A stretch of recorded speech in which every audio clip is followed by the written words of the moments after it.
um, I wasn't as always as respectful of him with my staff as I needed Mm, to be. mm. And that's that's that commitment to a role. You don't just have to do what you're assigned to do. You have to be the leader on the team.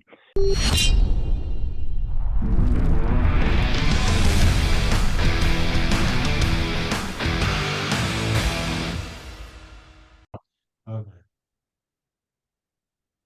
Well, hi, this is Mike Howard. Welcome to another edition of the Ronin Leadership Podcast. Hard to believe we're at the end of February, but I really appreciate all the support you've given to me and our channel. I just looked at our stats actually today, and we're up to a little over 1,400 subscribers. And so I really appreciate that. Continue to tell your friends and family and maybe even your enemies, somebody that needs to know something about leadership, could learn something about the podcast. And of course, hit the like button that you see on the screen, the subscribe button, and continue to give us feedback. I'm currently in the process of writing number three in the Jack Trench series. And so, again, appreciate all the support and the comments you've made on the book. So we'll get the shameless plug out of the way so we can get on with the main event. I'm really excited about our guest. I don't even like to call him a guest. He's family. He's a friend, a colleague. John Imhoff. I've known John for many years. First met him in a security organization called ISMA that I've talked about before. John certainly was someone I looked up to when I first got into ISMA as a baby CSO. He was already well established in the security world, which we'll talk about. And I think it was John's impetus that helped me get involved in committee work at ISMA, and eventually, uh, getting onto the board. And so I owe John a lot as a mentor and as a friend. But I thought it'd be great to have John come and just talk to us about his business and journey and his journey in the private sector and the FBI, and then maybe give us some of his insights and tidbits on leadership. So, John, welcome to the podcast. Really excited to have you here. Michael, thank you for having me. This is exciting. I haven't done anything like this in a while. I think my alarm is going off here, telling me it's time to do this podcast. So, yeah, thank you for having me. And you left out brother. You said friend, colleague, but you That's know, true. we are brothers. So I Yeah, thank you that's for that that. is So that's true. That is very true. In fact, I was just joking with John at the ISMA thing. We actually, I might as well do this now. What the heck, you know me. I just go off the rails. So we at San Diego at an ISMA meeting, we both exchanged each other's badges, and so we definitely are brothers from another mother. So confused the heck out of a lot of folks, but yeah, I know, right? So John, you've had a long and distinguished career in both the public and private sector. So maybe give our audience just a sense of your journey and your background, how you ended up in the bureau, and then eventually how you ended up in the private sector at Ernst and Young as the CSO. yeah, thanks, Mike. Yeah, as a young man, I had a lot of different considerations that I was looking at for career choices. Nothing was really grabbing my interest in a way that would, I thought, make me uh, rewarded in the long term. I was at the time working as a swimming and diving coach at a local swim club, which happened to be near the FBI office, and met a bunch of agents there, and they really impressed me as people who were doing a good job, doing a job that would be a lot of fun to do, but I really appreciated what they were doing, really enjoyed it, and were really gratified by it. So I looked into it, and they said, well, you should become an accountant if you want to get in. I had no interest in being an accountant. Decent with numbers, but that wasn't where I was headed. But I reconsidered that and became an accountant, and sure enough, that was the leverage that got me into the bureau. So I joined in '76. The bureau had the wisdom to send me to Detroit, where I served on the on the Hoffa squad for most of that time. Pretty Wow. interesting stuff. Hoffa had disappeared in '75. So, Hmm. you're dealing with front end organized crime stuff in a big city. And um, yeah, I don't know where he's buried, so don't ask me that. I was But gonna ask, but okay, yeah, no, fine. I have my own theory, or there are a number of theories out there. It's not a dump site in New Jersey, but Uh, in any case, spent 6 years in Detroit, and then went back to headquarters in what they called a supervisory role. But I was really just supervising myself, which on any given day can be very challenging.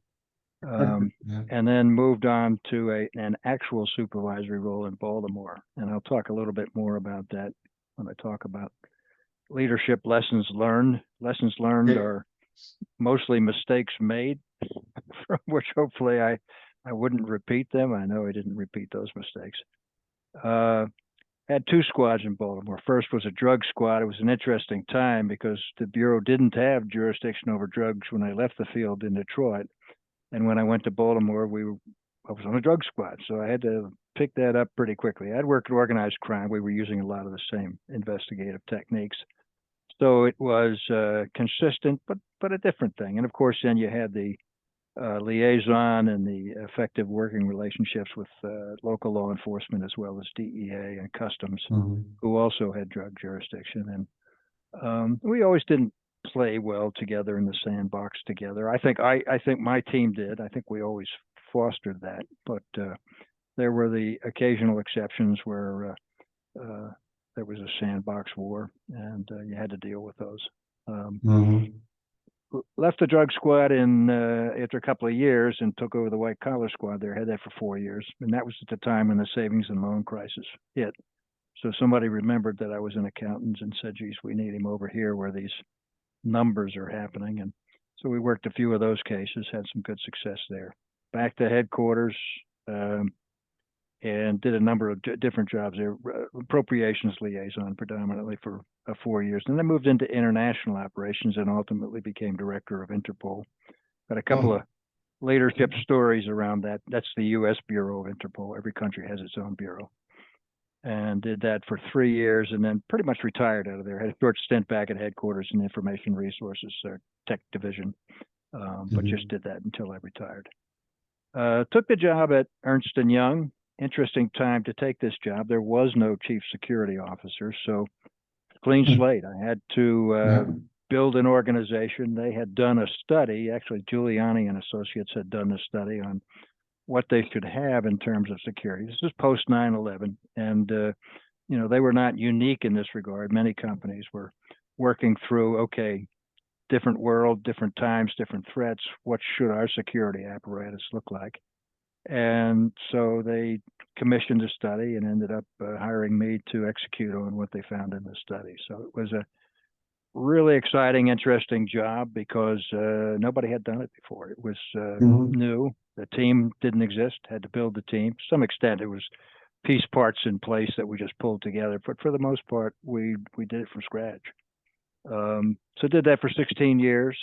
It started out as an Americas role, and then it morphed in after about 6 or 8 years into a global role, and getting the herding the cats, as it were. You have a firm that is 155 member firms from countries around the world doing Mm. business under one name, but not really aligned in the way of a corporation would be. It's a partnership, as you know.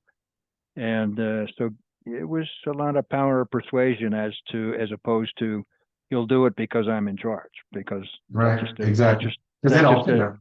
that didn't fly. That didn't fly. And so you had to figure out how to cajole and to persuade.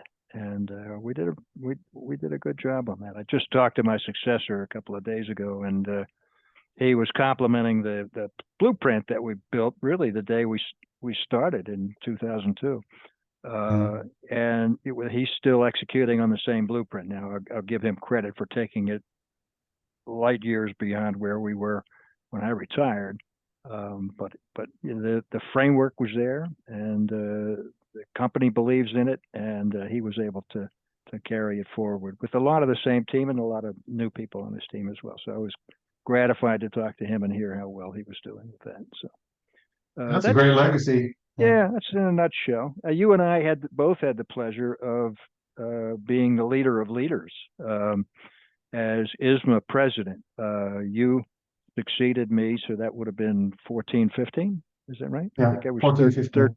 13, 14. I was the Right. president, and That's you me. I'm had usually been. following you everywhere, so you know. Yeah. You were my first vice president, and very effectively handled all the stuff that I was going to say that bad word, stuff that I delegated to you. Yeah, But so that's how I succeeded as president, delegating everything to Mike. And that's right. then, then it became past president, where you're just in this emeritus status where nobody expects you to do anything anyway. So that was my leadership style within Israel. But it was an interesting job to have because, as you know, ISMA is all leaders. It's all people who Yeah. are the chief security officer and only the chief security officer. So these folks all have sometimes on the order of 100 staff, and doing big jobs as part of the C-suite in their respective companies, and Mhm. so they're going to have some firmly held opinions, and as I say, cajoling and persuading in that forum is not the same as doing with a bunch of third graders, I suppose. But yeah, Yeah. Well, I often talk about like the imposter syndrome, and I remember like after you left and you're past president, but you're there now, right? And I took over the first meeting, and I remember like I was like nervous as hell, coming down the elevator, thinking, oh, now it's on me. But I always had you. Oh, hold on. Pray. Thank you. I keep myself a reminder to make sure I pray several times a day because I need it. So, don't we all? yeah. But yeah, so fascinating journey. And it's interesting that how you got into the bureau. It wasn't like, you grew up and you always wanted to be in law enforcement, right? But there's something else I want to dissect, like going way, way back. So you mentioned that you were a swim and dive coach. So you competed in swimming, I take it, in your youth. I did. Yeah, uh, I was on the swim team in high school. We won the National Catholic Championship in my senior year. We won the state my senior year. The team did. I think I placed second in springboard diving. I swam in freshman and sophomore years, and it's difficult to do both. Um, After a certain point, you have to really focus on one or the other. So Mhm. junior year, it was strictly diving, and I did well enough that I went to college on a partial scholarship for diving, Mhm. and dove in college, small college. Went to the nationals freshman and sophomore year. Started started thinking more career wise, and started backing off from uh, sports more than just for a little bit of fun later in Mhm. college. So that was my career was really over as a diver in sophomore years. I guess what I was saying. I That's just a, my that's enthusiasm impressive. for it was waning. So Sure. But I'm sure and even at a formative age, the ability to work with a team and, 'cause you were a team, right? Certainly must have helped in I, your I, leadership I journey, or played was it not? yeah, I played lacrosse too. That was more of a team effort. Okay. Uh, Diving was that's very individual. Yeah. That your team's there cheering you on and wishing you the best, giving you motivational support. But when you're on that Mhm. board or in the air, it's up It, to you. it's you, right? Yeah. Yeah, so yeah, it's it's not really a big team thing. I mean, it's Yeah. mano a mano. You see what your competitors are doing, and you have to step up to and meet the challenge or exceed it. Hopefully, so yeah, Yeah. that was good experience. So Detroit, your first assignment, Yeah. um, you get snapped in. Any any individuals, any supervisor agents, or SACs or whatever that come to mind in terms of either mentorship or someone that you wanted to emulate, lessons learned from any of the senior agents you work with there? There's uh, you say the SAC, and that's always a good person to look to, the special agent in charge of the office.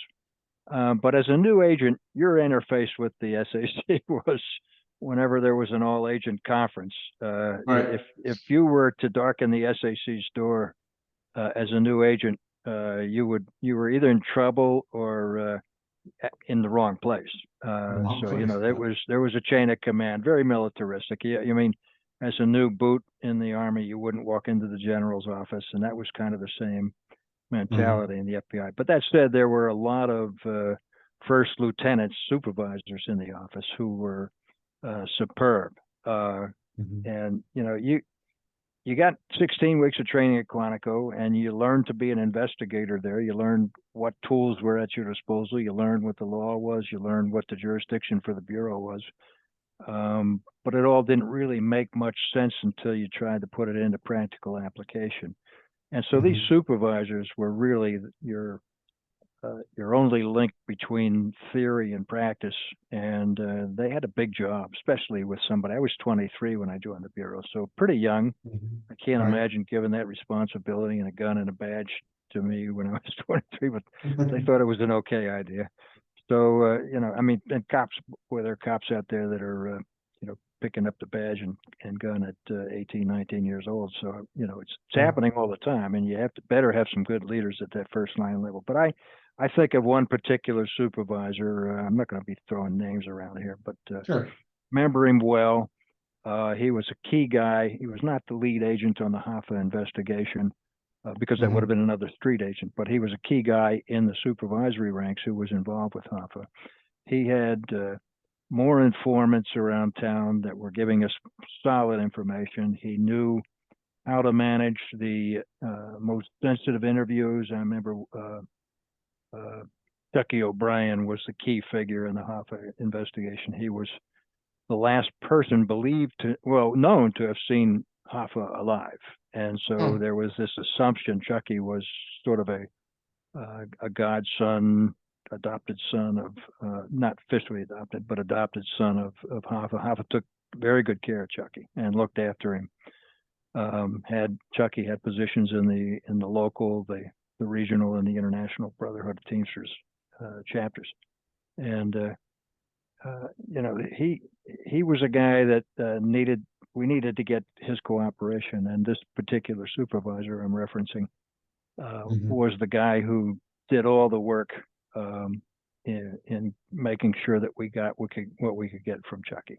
So yeah, I think back to him, but I mean I'd hate to single him out because I had a great many examples of leadership, and a number of them went on to really high-ranking positions. That particular supervisor became an SAC. Okay. Another supervisor for whom I worked up there was my ASAC in Baltimore for a brief period of time, and then he went on to become deputy director, so the number two guy in the bureau. Hmm. So I'm not mistaken in knowing that I had good leaders up there because they all distinguished themselves continuously throughout the rest of their FBI careers and into retirement. So yeah, I was blessed with a lot of good supervision, and I'd like to think that I took those lessons to heart and carried them forward in my own supervisory roles. Yeah. And the whole 6 years, Detroit was OC.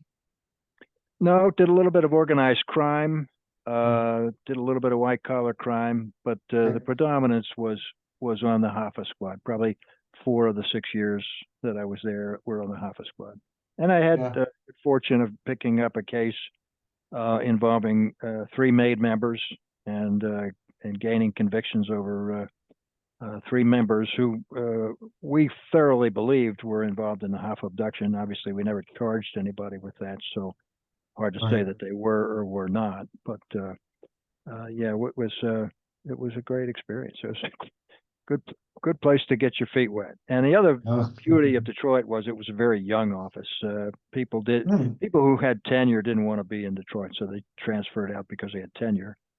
And Mhm. so you ended up with a lot of young people. If you had 5 years in Detroit, you were a very senior agent, and so you could get good cases early on, even if you weren't and if you were still a little wet behind the ears. So and I was fortunate that way. Yeah, definitely. And then Baltimore. I know you wanted to talk about Baltimore.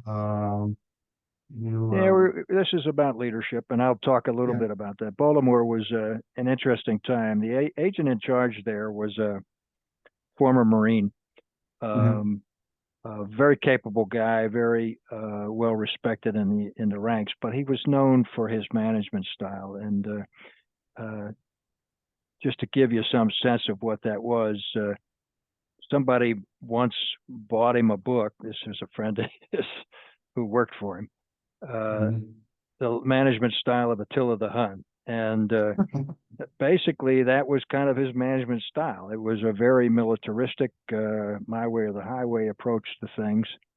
Hmm. And I have to tell you that it was not one that I cottoned to and, and functioned with very well at all. I used to say that he used the carrot and stick approach to discipline. He would beat you with the carrot and make you eat the stick. So that was kind of, but you know, this is my first lesson. I mean, you have a boss, and he is the boss, and you have to respect that, even if it's just respecting the position. I respected the man in many respects, and I didn't appreciate him in other respects. But um, I wasn't as always as respectful of him with my staff as I needed Hmm. to be, Hmm. and that's that's that commitment to a role. You don't just have to do what you're assigned to do. You have to be the leader on the team. And being the leader on the team doesn't mean undermining it. It means not undermining other leaders in the organization, particularly those Right. who are further up the chain. And I have to say, I fell victim to that. I occasionally had some tete-a-tetes with the SAC, always feeling that I was right and he was wrong. I'm sure he viewed it an entirely different way, and I'm sure that there was a lot of right and wrong on both sides.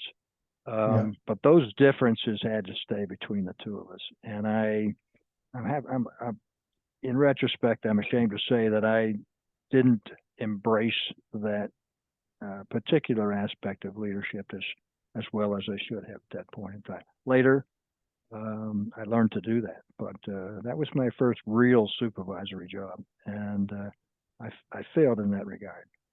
So I harken back to that, and no, you have to keep a stiff upper lip. You have to have that mane of supervisor. Have to not wear your emotions on your sleeve, and just have that. This is what we're doing.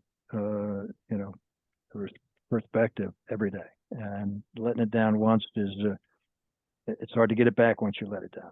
So Yeah. No, you're spot on. I mean, we've all had those moments as we're growing as leaders where we step on it, and a lot of it does have to do with not respecting someone above you that you think they're doing something wrong or their leadership style is wrong. But you're right. You are spot on about respecting the position and understanding your role as a leader. And it's a lot of I say a lot of people don't learn like how you learn so that you could be better as a leader. They keep that same attitude throughout the rest of their career that no matter who's above them, I'm right, they're wrong. There's no compromise, and it makes for a pretty chaotic career, in my opinion. yeah, yeah, absolutely. Yeah, you can do it. I mean, you can keep a straight face and say the boss is right, and everybody in the room might know that you're just towing the line, and that's fine. But you got to toe the line. Yeah. What about, so you mentioned, working drug squad, and of course you had customs and DEA and locals. I mean, and you said your team obviously played pretty well in the sandbox. What were ways that you were able to deconflict like between all these disparate organizations? Like what was different about you and your squad compared to some of the other folks? Well, we had some benefits. The agent in charge of the Baltimore office had written the what they called the Blue Book at the time. It was the operating guidelines between the FBI and the DEA. What was going to be how we're going to slice up this pie? How we're going to add value in the world of drug investigations without stepping all over each other's toes? And so because we had that particular person, and in fact, the agent in charge in DEA that had co-written the book with him was down in their Washington district office. So they were both close by, and we had frequent meetings that were driven by the parameters that were established in that book. And because he was there, the agent in charge of the Baltimore office was reluctant to get too far astride, too outside. His guys were always trying to push us out of things where we knew we should be, and that was hard for them to do because we had this other kind of ace in the hole, if you will. But that said, I try not to play that card every time you walk in the room, and really just have the dialogue. How can we help? We had cases where we had better equipment than they had, and we did a lot better technical surveillance than they did, and so we could support them in that regard, and I did that for them on a number of occasions. Some of them were very hairy, quite honestly, and they knew that we brought that value to the table. Our surveillance team was so much better than anything they had. So if we had, if they had a really treacherous situation where they needed to have that kind of coverage, I could bring that in. And without me or without my squad, they would be flying blind a lot of times. So you looked at where the strengths and weaknesses relative were, and you tried to play those up as much as possible. I'm not going to say we never had some tete-a-tetes, because we did. Sure. Usually those were at the agent level. That's my case. No, that's my case. I'm going to make the arrest. No, I'm going to make the arrest. And but yeah, we had some good times. And honestly, there was plenty of work to go around. You didn't really need to. Didn't really need to be working the other guy's cases. I mean, the biggest cases were the ones you wanted, but there were some next tier cases. There were plenty of those, and we ended up with a lot of cases that we had a drug case involving some Colombian dope that we bought out of New York. That was came as base. I mean, almost all the dope coming out of Colombia was already converted into hydrochloride, but this had come as base, which was interesting to DEA. They had never seen that before, and it was an informant of ours that put us into this organization. So, we did some things that kind of surprised them, even though we were, relative newcomers to the game. Yeah. What I want to step back a little bit. When you joined the bureau, of course, you're learning to be just like when I was in the agency, you learned to be a case officer, you learned to be an FBI agent, and was there a conscious decision on your part that you wanted to lead people at some point, or did it kind of just organically happen, or Um, to some extent, everyone is encouraged to consider the option. My training counselor in New Agent Training School pulled me aside and said, I really want you to think hard about this. I had done some things in class that kind of brought people together, and my academics and my performance in the athletic and firearms aspects, which were the three big pieces, were all at the top of the class. Not the very top, but among the very top. And and I'm sure he had this conversation with others in the class as well. But there were really only 2 out of the 30 in the class that graduated. I think 27 graduated. There were only 2 of us that really went up in management beyond the first supervisory level. So yeah, and I suspect he had the same conversation with the other fellow that rose up. So yeah, there was that encouragement, but then it was always there. Consider this. Yeah, everybody's thinking about it. Should you? How do you advance your career? Like so many people, I really wanted to leave Detroit, and going into management gave me an option to leave Detroit as well. So that was not ever going to be my long-term home. I didn't love Detroit.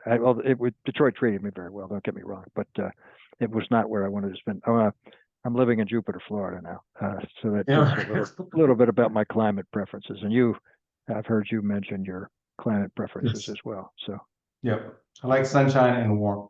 So yes, indeed, yes, indeed. Sorry, yeah. I don't know that one. I didn't ask you, Alexa. Yeah. So now this assignment to Interpol, how did that happen? And tell us about, because I think that's fascinating that you went Yeah, there and did that. that was fun. Help.org. Alexa, Cause and stop. effect. You got to turn her off.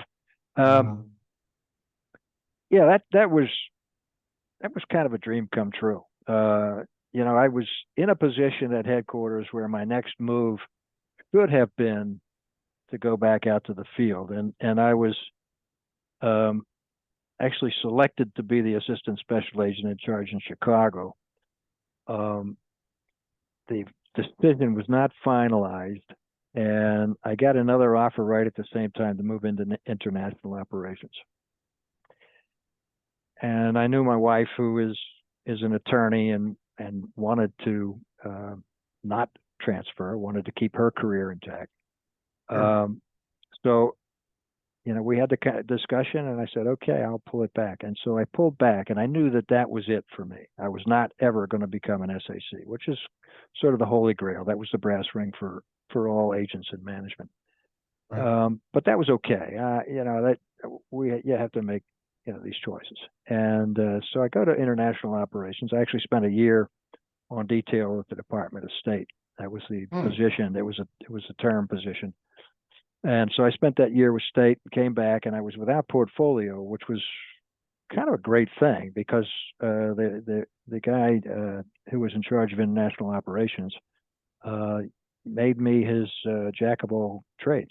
I could do anything. So I did a couple of short-term stints spelling legats between postings. So there was an opening in Rome, and I spent 2 months there because there wasn't a legat there. There was ALATs, but not a legat.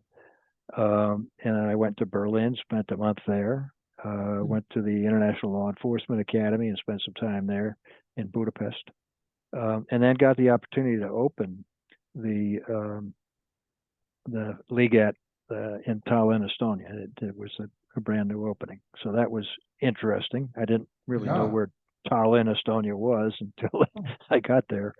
But yeah, a great time. And it was an interesting time to be there because they had just a couple of years earlier gained independence from the USSR, and so a lot of wild west kind of thinking. I mean, they were very much embracing Western thought and Western economics and Western government style, and doing everything in their power to distance themselves from the oppressive regime that they had operated under for many years. And so it was, what's more Western than the FBI? So I was an immediate, celebrity in town, had access to anything that I really wanted, and it helped to get the legat established in a very productive way early on. So, but when I came back from that, the Interpol position had actually been open for a very long time, and Justice was kind of not moving on it very well to replace it. And so my boss kind of stoked that fire a little bit and put me up as the candidate. Now, it was a competition. There were two candidates from other agencies. But we came in with a plan, and the plan had been vetted. We knew it made sense. And the other guys just came in with their resumes and said, I'd like to be the director. And I said, no, I'd like to be the director, and here's why, and here's what we should do, and here's where we should take the organization. And the deputy attorney general said, that makes sense. And she ended up not even interviewing the other two candidates, but because we had a plan. And yeah, great organization. Now, this is another of my leadership stories. When I got to Interpol, when I say the organization was broken, it was not functioning. It was, they were taking paper in the inbox and putting it in the outbox, but there wasn't really any quality control. There wasn't any urgency to it. There wasn't any sense of of priority or mission. There was just a kind of a, it was just kind of like the Western Union office for Interpol, Yeah. and the morale in the office was in the toilet. And mostly that was because in the absence of a director, they had an acting director for about a year and a half, and he was not somebody who was going to take big steps. I mean, he didn't have that kind of responsibility conferred on him. He was an acting director, and he didn't want to be the director. He was just there filling his spot. And so nature abhors a vacuum, and the vacuum was filled by a non-law enforcement administrative person, the head of the administration for the agency, and she basically ruled by intimidation. She was a gossip monger, Yeah. and she'd pick up gossip for one group and use it against another group and so forth. And she just had everybody tied in knots, and nobody wanted to take her on. So, I got there and I was so pleased and tickled to have this job, such an exciting job. And the first thing I realized is that I've got a monster working for me. So, Yeah, exactly. rather than, coming up with a mission on how we're going to help international law enforcement, my first mission is I got to get her out of that role. Yeah. And so I sat down with the HR people at Justice and came up with a plan. Talked to I had an assistant by that point in time. There was no deputy director at that time, so I Hmm. had selected him and got him in there, and he knew a little bit about it. He had more insights into it. He had served there once before, so he knew what the situation was before he got there. And the two of us worked together to put together a plan to move her aside, and successfully did it. And honestly, I had no expectation of what was going to happen next. It was like somebody turned the light on. The people were just so happy because she had made everybody miserable in their Yeah. jobs, and these were good jobs. So it was a big thing, but that was a feather in my cap and allowed me to accomplish a lot of other things that might not otherwise have been accomplished. So that was I spent a lot of nights. I was restless nights thinking that this could blow up in my face, and but I Yeah. knew I had to do it. Knew I had to do it. So, Yeah.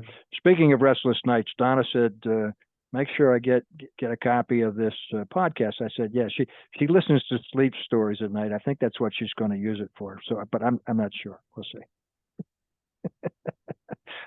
I know you can edit that out. Yeah. No, I'm gonna keep that in. That's golden. That's golden. All right, buddy. Where So, you want to go next? the person from the agency obviously was something that person you had to move aside. My assumption is, um, not only did she poison the waters within the unit, but I'm sure liaison with counterparts probably took a Oh hit too, yeah. right? Oh yeah. Well, what had happened was because the organization had become sort of feckless, um, and it's a unique organization because it's a combination of detailed staff from the user agencies, all of the enforcement agencies, as well as state and local police, and then permanent staff.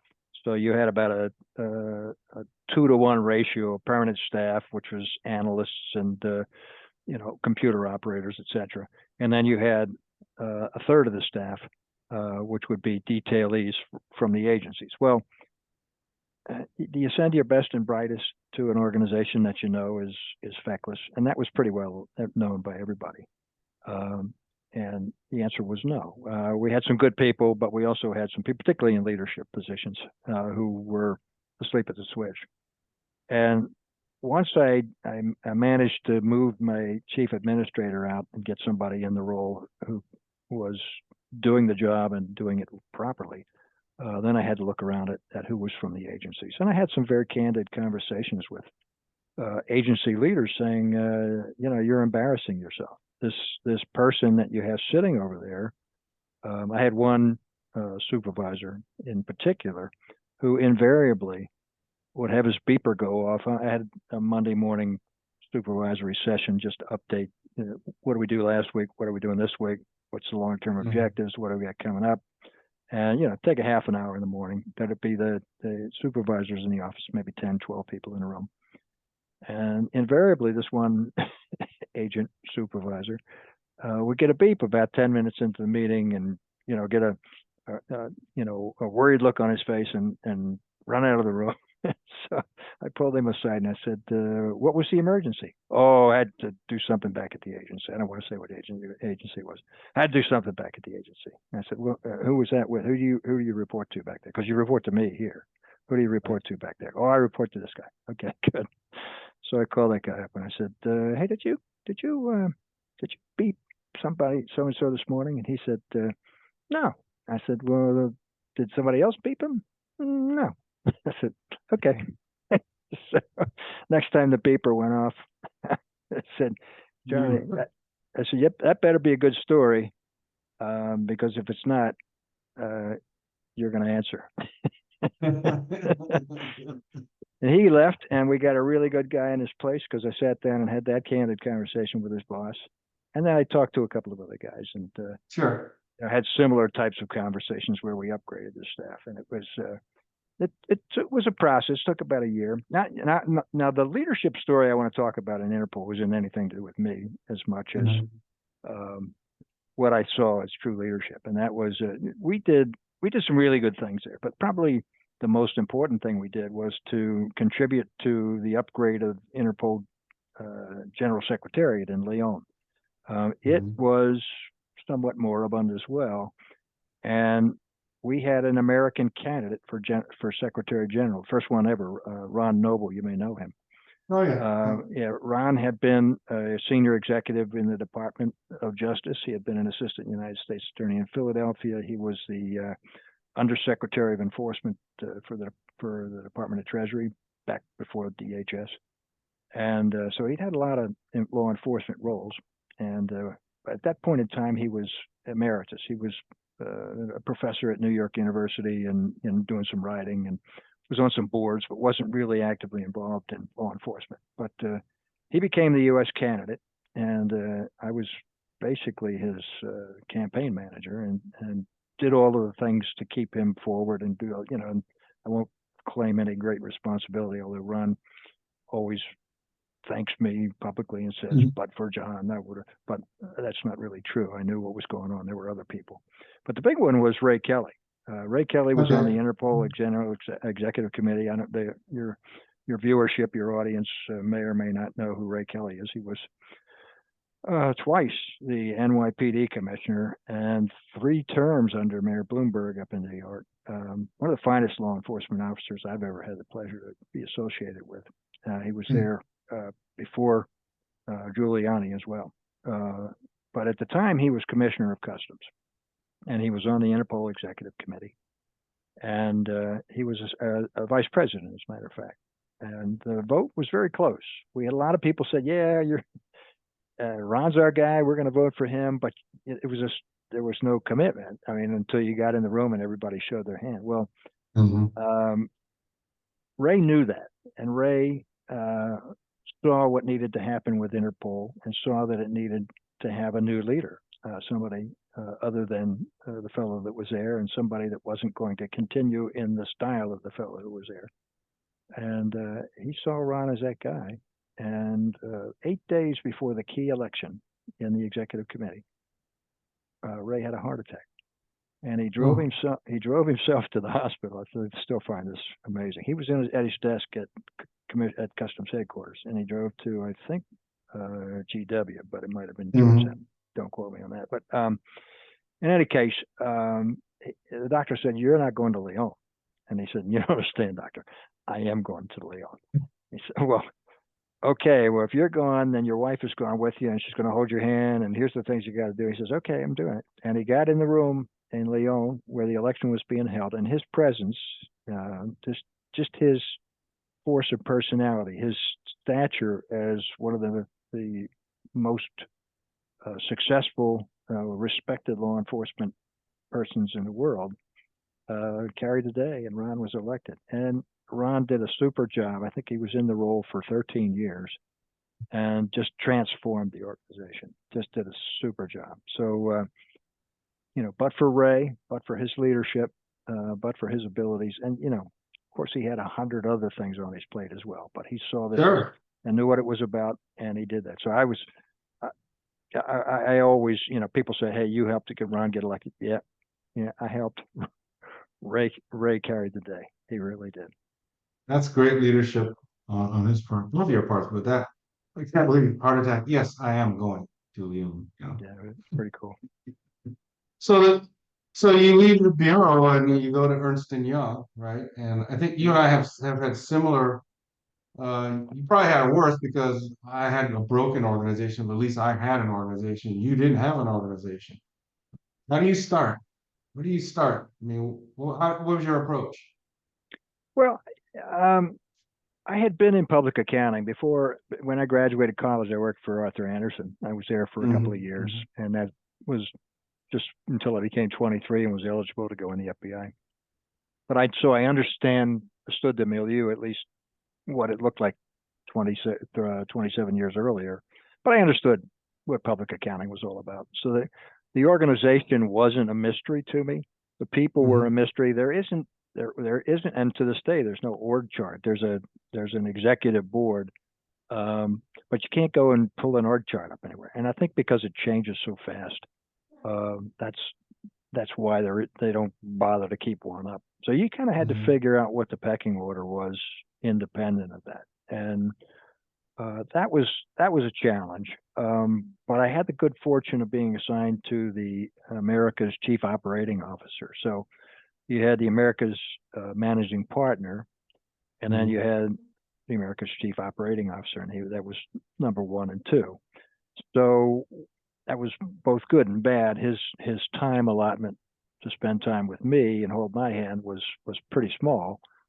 Um, but when I was able to, pull that card and say, "Hey, Jim says we're going to do this," um, people listen. It's like E.F. Hutton. Yeah, that's right. Yeah. They say, walk, talk. What is it?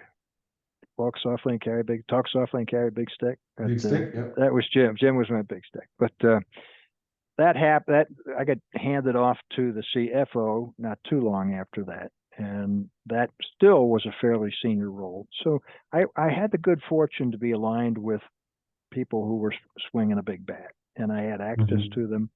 But the other thing is, leadership isn't just saying the right thing; it's doing the right thing. And the organization Hmm. committed to creating a security organization, and they were holding my feet to the fire to tell them what needed to be done.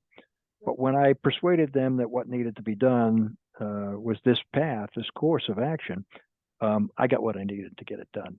And Hmm. again, it was an organization where you've got a lot of chiefs. There are 3,000 partners in the United States alone. There's probably more than that now, and they all felt like they were your boss because you were not a partner. Sure. But so you had to work with that. But they understood that because the message had come from above. This is what we're going to do, and Hmm. so they gave up time to do the kinds of exercises and drills that we did necessary for emergency planning and continuity planning, and those things came in handy on any number of occasions where people said, "Oh my gosh, I'm sure glad that we had those sessions. I'm sure glad that you built those resiliency tools that you built for us to use, so we could, get things moving in the right direction when the lights went out." So Yeah. that was kind of the biggest thing that allowed me to succeed in the organization. And I look around, I saw a lot of CSOs who came and went because the organization was talking the talk but not walking the walk and not investing where they needed. And that was never ever an issue. I won't say that I got every resource that I ever requested, but Oh, I will say I always got the resources necessary to uh, uh, discharge the basics and then some of what our responsibilities were. yeah. And people, obviously, you must have spent, like a lot of us, a lot of time making sure you selected and hired the right folks to drive your operations, right? Yeah. Yeah, I did a lot of hiring from within, which is a Hmm. blessing because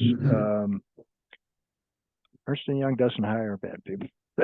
They get the Hmm. cream of the crop. They do a very good job of hiring good people, and you're working with professionals across the board, really smart people, really dedicated Hmm. people, and so that was not that hard. We did hiring on the outside, had some people that we Hmm. brought in, but again, uh, big organization, pays well, prestigious firm, and people want to be associated. They hear about it. It's a great place to work. I mean, it's always in the top 100 places to work, and usually Hmm. way up on the list. So yeah, it was not hard to hire really good people and to make the train run on time. Yeah.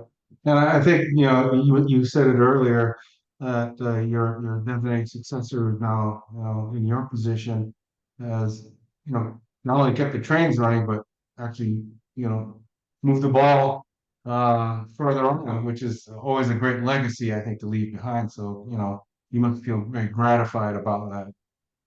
Well, the beauty of it is um, there was no previous chief security officer, so there really wasn't any yardstick by which to measure me. I don't know what they're saying about my successor. Hey, this guy Yeah. got a lot done. John never got that. Oh, I but think you but got a yeah, lot done. yeah, I know we did. I'm being facetious, but Yeah. so that was both a boon and a bane. There wasn't a particular course of action. There wasn't a way somebody had done it before. Well, Joe did it this way. Why are you doing it that way? Hmm. Well, I never had to deal with any of that.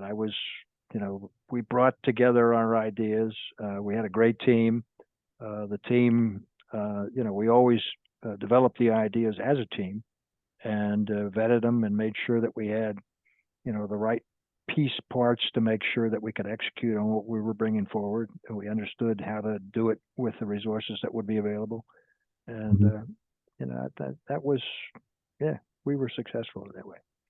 Yeah, that's awesome. I think the last thing I want to delve into, because I'm always a proponent of, organizations like ISMA, to be able to not just be part of it, but take a leadership role. And I think the first time I had real interface with you was when you were running one of the committees. And what led you to want to pursue a leadership role in an organization like ISMA? Well, it's the premier chief security officer organization in the world, and it's all volunteer driven. Yeah. Um, None of us is being paid to be a member of the organization. In fact, our companies are paying for us to be a member of the organization. Well, they recognize the value of that. But the organization only succeeds because the members bring what they have to share forward and share it. And I embraced that concept early on. I was still relatively well connected with law enforcement throughout the government, Hmm. not just the FBI. And so the first role I had was to be chairman of they called it the Government Liaison Committee at that point in time. It became Hmm. the External Liaison Committee at a later date. So we were looking at ways to have a productive dialogue, have an inroad into the agencies where chief security officers would have a routine need to have an interface. So investigations with the FBI, State Department, overseas security, obviously, um, DHS, the intelligence operations in DHS. I mean, TSA, all of these entities that you deal with in the government.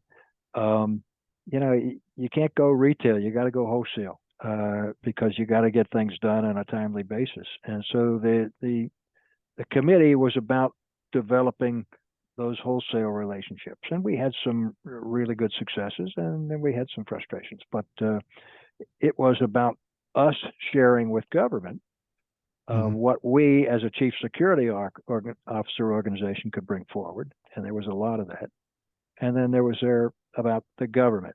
I mean, the government they can't send out an alert to us first and then send it out to the rest of the world later. They have obligations to notify consistently for everybody.